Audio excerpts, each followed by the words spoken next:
on est en train d'assister à une véritable refondation de l'ordre international. Nous sommes en ligne avec le docteur Steve Ohana. Steve, bonjour, Boker Tov. Boker Tov. Alors, eh bien, voilà, on est très heureux de vous avoir sur les ondes de Radio Kalita. Je rappelle à nos auditeurs que vous êtes de formation polytechnicien, que vous êtes économiste et aujourd'hui enseignant à l'université Reichmann. Et avec vous, je voudrais que l'on revienne d'abord sur l'impact de la crise actuelle avec l'Iran, entre les Américains et l'Iran. Pas l'impact militaire, mais plutôt l'impact économique. On lisait cette information sur laquelle les Iraniens menaceraient de fermer le détroit d'Ormuz avec tout l'impact économique et commercial que cela pourrait avoir. Est-ce que les Iraniens peuvent légitimement se permettre de jouer à ce jeu-là ?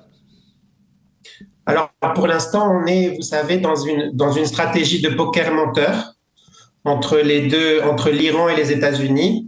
Chacun essaye d'impressionner l'adversaire en disant comment il est puissant, comment il est menaçant, qu'est-ce qu'il serait prêt à faire en cas d'escalade, etc. Mais on ne sait pas dans quelle mesure toutes les menaces qui sont exprimées aujourd'hui seront mises ou pas à exécution. Et surtout du côté iranien, où il y a une tradition de parler un petit peu beaucoup par rapport aux capacités réelles. Mais en tout cas, si c'est vrai que c'est une menace très sérieuse, parce que 25% du commerce de pétrole transite par le détroit d'Ormuz. Tout le pétrole produit dans le Golfe Persique, donc l'Arabie Saoudite, les Émirats, l'Irak, etc., transite par le détroit d'Ormuz et il n'y a pas de route alternative pour le sortir. Donc le choc pour l'offre mondiale de pétrole serait vraiment très très important en cas de fermeture du détroit d'Ormuz, et le conflit avec les États-Unis clairement prendrait une toute autre dimension si l'Iran mettait cette menace précise à exécution. Est-ce que je crois qu'on avait un petit problème technique, mais est-ce que donc aujourd'hui finalement la question que l'on se pose, on est en train d'entendre les Américains qui semblent négocier les détails d'un accord peut-être sur le nucléaire iranien avec les Iraniens. Est-ce qu'il est plus difficile, alors que l'on parle d'une offensive américaine contre l'Iran, est-ce qu'il est plus difficile de déstabiliser ou détruire le régime des Mollahs par la voie militaire ou par la voie économique ? Est-ce qu'on n'a pas suffisamment de levier de pression pour totalement paralyser un tel régime sur le plan économique ? Alors, on voit clairement que au niveau des sanctions, on est passé à la vitesse supérieure depuis quelques jours. Le 30 janvier, le Trésor américain a annoncé de nouvelles sanctions contre l'Iran pour encore renforcer la pression financière sur lui. Donc, il s'agit de sanctionner des dignitaires du régime qui sont particulièrement impliqués dans la répression. Et aussi, il s'agit, et ça c'est une nouveauté, c'est très important, de sanctionner les bourses de crypto-monnaies. C'est la première fois que ça se passe. Jusqu'à présent, les États-Unis fermaient les yeux sur ce circuit de financement de l'Iran, qui est devenu de plus en plus important, notamment depuis la mise en place des sanctions avec le mandat Trump 1. Le financement par les crypto-monnaies a pris une dimension plus importante. On ne sait pas exactement, mais c'est plusieurs milliards au moins de dollars par an. Et cette source-là est en train d'être ciblée elle aussi. Donc, d'autre part, Trump est en train de mettre en place ce qu'on pourrait appeler une diplomatie pétrolière. Donc, il s'adresse aux acheteurs du pétrole iranien. On a vu hier, il a dit de façon un petit peu comme ça, en passant, à des journalistes qu'il avait un deal avec l'Inde, que l'Inde n'a pas confirmé, pour que l'Inde cesse d'acheter le pétrole iranien et achète à la place du pétrole vénézuélien. Et on sait que maintenant, c'est les États-Unis qui contrôlent ce pétrole vénézuélien. Et il met la pression sur la Chine, qui est la voie principale d'export du pétrole iranien. 80% du pétrole iranien, c'est la Chine. Donc, il met la pression sur la Chine pour qu'elle aussi arrête d'acheter le pétrole iranien. Donc, il met une pression financière de plus en plus importante et à tous les niveaux sur l'Iran. Est-ce que ce sera suffisant pour faire tomber ce régime?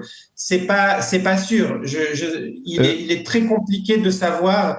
À un moment donné, il va falloir que le peuple iranien se sente de nouveau, disons, la force de reprendre le combat, capable de retourner dans la rue pour prendre les institutions, etc. Et là, on n'y est pas encore. Pour l'instant, la répression semble être tout à fait solide. Et je ne sais pas si les pressions financières seraient suffisantes pour affaiblir cette répression. Alors un mot sur l'Europe, parce que vous parlez des États-Unis. L'Europe a un rôle à jouer dans l'intensification de ces mesures, de ces sanctions contre l'Iran, de sanctions économiques. Alors, l'Europe vient de décider de mettre les gardiens de la révolution, de les considérer de les désigner comme une organisation terroriste. Donc, évidemment, il y a des impacts financiers aussi à cela, puisque ça veut dire le gel de comptes, par exemple, le gel d'avoirs, l'interdiction de territoire, pas mal de conséquences, et en partie financières. Donc, évidemment, ça fait partie du dispositif de pression. Donc, on voit qu'un étau est en train de se resserrer autour de l'Iran. Peut-être que Trump fait exprès d'attendre un peu, non seulement pour préparer mieux l'attaque éventuelle et les ripostes en cas d'attaque des bases américaines par la suite ou de tentative de fermeture du détroit d'Ormuz, etc. Mais peut-être aussi que l'idée, c'est de voir ce qui va se passer avec cette pression maximale financière, pétrolière, etc. sur l'Iran. Peut-être qu'il espère une sorte de fenêtre d'opportunité créée par ces pressions financières et pétrolières de plus en plus intenses. Alors, je voudrais que l'on aborde avec vous, si vous me le permettez, un second dossier, c'est celui de la bande de Gaza. On parle de la réouverture aujourd'hui du poste de Rafah, un poste extrêmement important sur le plan sécuritaire. Mais je voudrais essayer de mieux comprendre avec vous ce qui se cache dans la tête de Donald Trump autour de ce Conseil de la paix qu'il a formé, le Conseil de la paix, le Conseil exécutif. Et puis, surtout, est-ce que vous pensez vraiment qu'il s'agit d'une initiative visant à créer une sorte d'ONU alternative, d'une nouvelle société des nations, d'un nouveau forum international que les Américains pourraient mieux cadrer qu'ils ne cadrent l'ONU jusqu'à présent?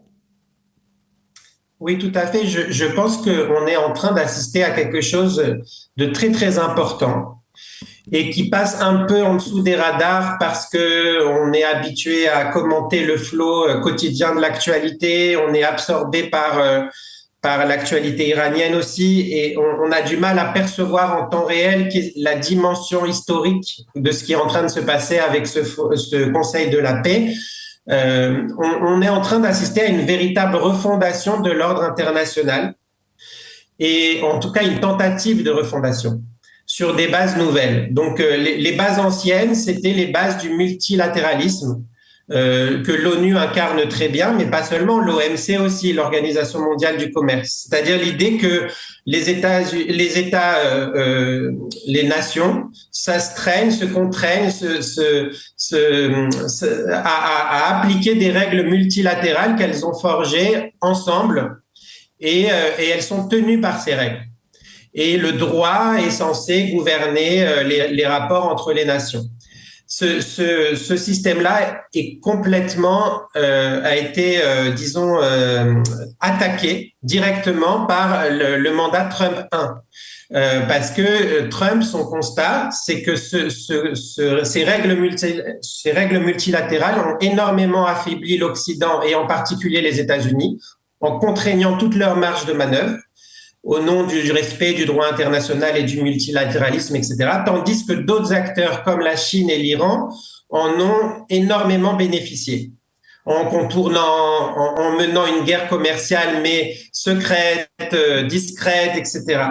Et jusqu'aux années 2000, ça passait encore parce que la Chine et l'Iran n'étaient pas encore à un niveau de puissance très très important, mais à partir de la crise de 2008, on va dire, là ça a commencé à être très très très visible et très pénalisant et handicapant pour le monde occidental et les États-Unis. Et l'élection de Donald Trump a été la conséquence de ça.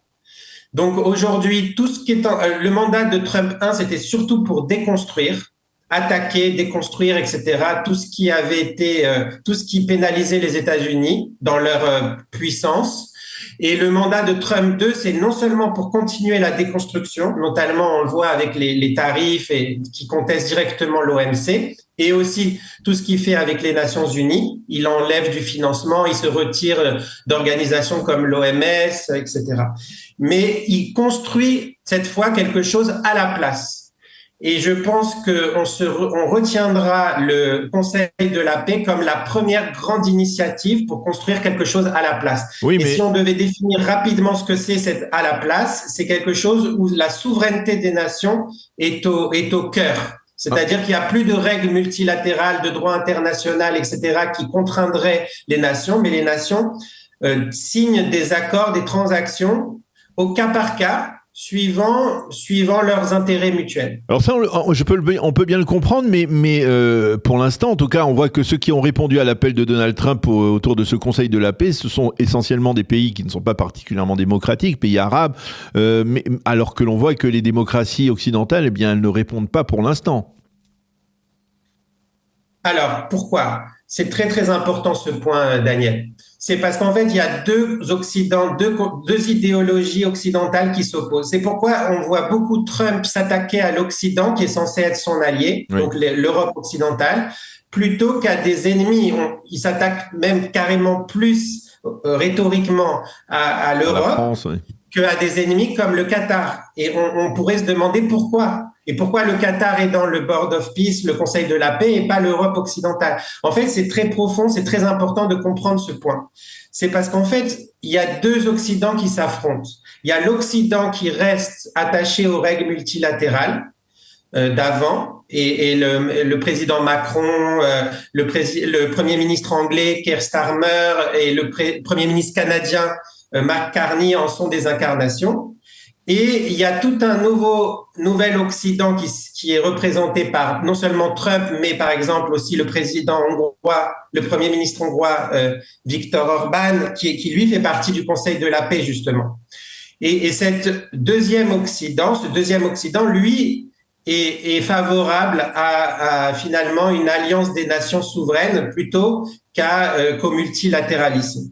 C'est pour ça il va y avoir un combat très, très important. Et puis d'ailleurs, aux États-Unis eux-mêmes, on voit un affrontement entre le Parti démocrate et le Parti républicain qui incarnent deux visions différentes de l'ordre international. Oui.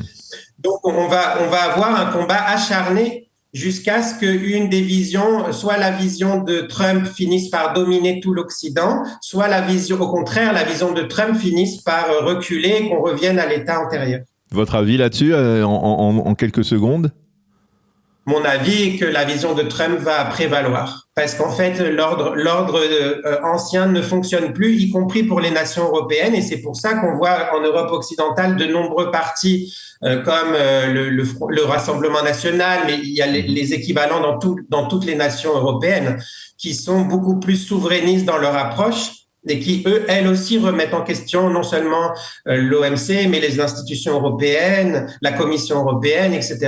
Donc finalement, le discours de Trump résonne de façon très importante dans toutes les démocraties occidentales. Oui, bien, c'était passionnant de dialoguer avec vous, Steve Ohana. Merci beaucoup de nous avoir éclairé sur cet aspect important des choses, en particulier l'aspect donc économique de ce conflit entre les États-Unis et l'Iran, et puis également ces changements, on va dire tectoniques qui sont en train de se produire dans la diplomatie internationale, dans les relations internationales, à l'initiative donc de Donald Trump. Merci beaucoup, Steve, d'avoir été avec nous. Bonne journée, merci, à bientôt. Daniel.